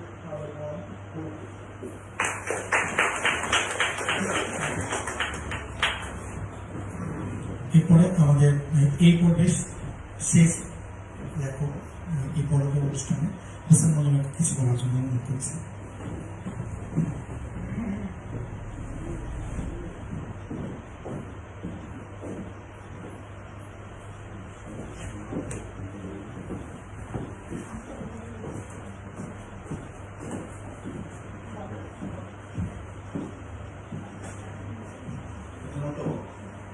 কিছু বলতে গেলেই তো মুখ কালো হয়ে যায়। তো লেখালেখি করে এই জায়গাটায় বলবো কখনো ভাবিনি। আর আমি এত ক্ষুদ্র, এত ছোট আর এত কম লিখি, এই অবস্থায় আমার একটা বই বার হলে সেটা আমি তখনই আস করি। তারপর তৈরি করে একটা বই বার হয়েছে, বইটার নাম দিয়েছি অর্ধেক কবিতা অর্ধেক সাহিত্য। আর যারা জাপানে আছেন কম হিসাবে সবাই ধারণা আছে, আর বিশেষভাবে সেই সম্বন্ধে আমি আর বলছি না। আমারও একই অবস্থা, লেখক হিসাবে যা কিছু বোঝায় আমি ভালো কাজ করো না, তারপরে মনের কিছু ফিলিংস অনুভূতি মাঝে মধ্যে ফেসবুকে লিখে রাখা, রিকোয়েস্টে বই আকারে বার করা, মালক আকারে বার করা, ওই হিসাবে বার করা। আজকের এই মহিত অনুষ্ঠানের জন্য লাল গ্যালারির কর্ণধারকে আমার আন্তরিক অভিনন্দন, শুভেচ্ছা। আর একই কমিটি যে সেটা হয়তো অনেকেই জানেন না, হয়তো আমি লিখি বা করি। তো ধন্যবাদ, আজকের এই প্রকাশনা উৎসবে আমি অংশগ্রহণ করতে পেরেছি, এই জন্য আবারও তাহলে ধন্যবাদ। আর এখানে এত বড় বড় লেখক আছেন, জাপান থেকে অনেকেই ভালো লেখেন, ভালো পরিচিতি পেয়েছেন, অনেক লেখক আছেন। আজকে জাপান থেকে আরেক লেখক উনি খুবই ভালো লেখেন এবং বিশ্বনাথে বলতেছেন জুয়েল আহসান কান্দু, উনি আজকে অসুস্থতার জন্য থাকতে পারেননি এবং উনি আমার একটা ইন্সপিরেশন কি করেন আমাকে বলেছিলেন, সেই হিসাবে করা। তো সবাই ওনার জন্য দোয়া করবেন। আর আজকে যারা সবাই লেখকদেরকে একসাথে পেয়ে আমারও ভালো লাগলো, অনুপ্রেরণা পেলাম। আর বিশেষ লিখব যাতে আজকের এই অনুপ্রেরণায় শিখত হয়ে আরও কিছু লিখতে পারি, লিখে যেতে পারি, সেই আশাই করছি। আপনারা সেই দোয়া করবেন। ধন্যবাদ সবাইকে।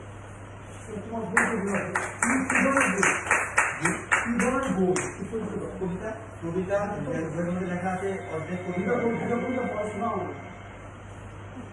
আমি এমনি আবৃত্তি ভালো পাই। আচ্ছা ঠিক আছে।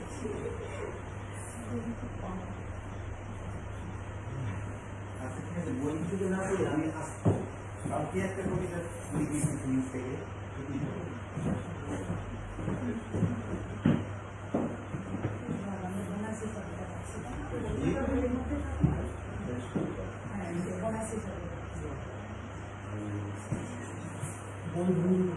কষ্ট বিলাস কবিতার নাম।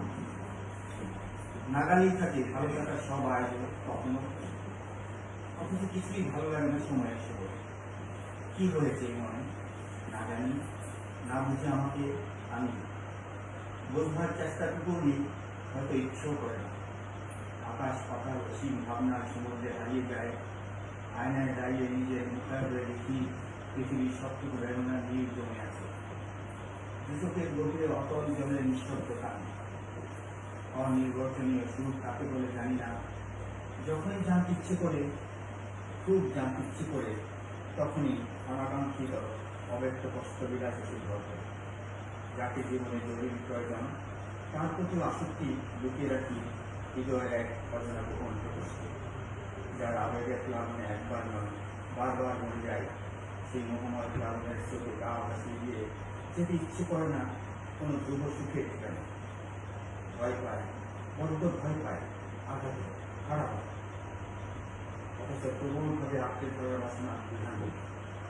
অবুঝ মনটা নীলাম্বরের ফুটন্ত আতঙ্কবাদীর মতো মুহূর্তে রঙিন, আবার মুহূর্তের মাঝে দিই। সময় চলে যায় সময়কে খুঁজতে খুঁজতে, প্রবল ভাবাবেগের জায়গায় গিয়ে শ্রেষ্ঠ বিশ্বাস রহি। অতি শখের শ্বাস প্রশ্বাসগুলো যা আমাকে একবন্ধ সত্যি আমেজের আমতো এখন পড়ে রয় অবহেলায়। শুয়েছে যায় কোথাও কোনো সুখের চিহ্ন খুঁজে না পায়। প্রভাতের সোনালি রোদ, পক্ষীর কিচির মিচির, মলয় অনিলে সনসন শব্দ, শ্যামল দিগন্তের দুঃখের ছায়া, ব্যস্ত শহরে কোলাহল, ধরার দিক নীরবতা, অন্তরিক্ষের বিশালতা, ঝিমঝিম বৃষ্টির ছন্দ, পাহাড়ের তরঙ্গ, সবই আছে সরল।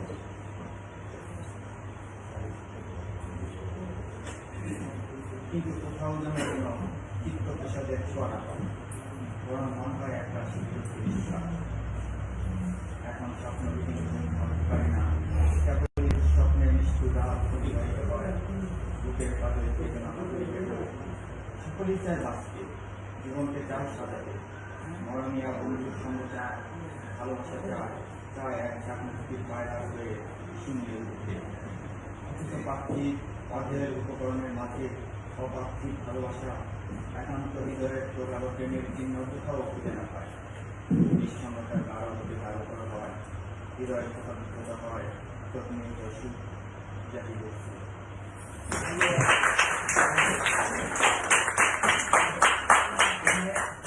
আমি হাইকু করে শেষ করছি।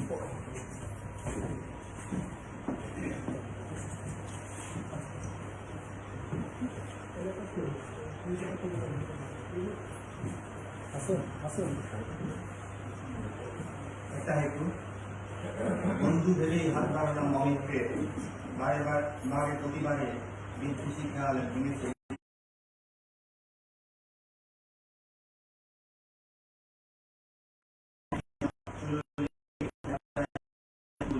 অভিমতি স্বার্থসিদ্ধি আম জনতার শুভঙ্করের থাকে তিনি।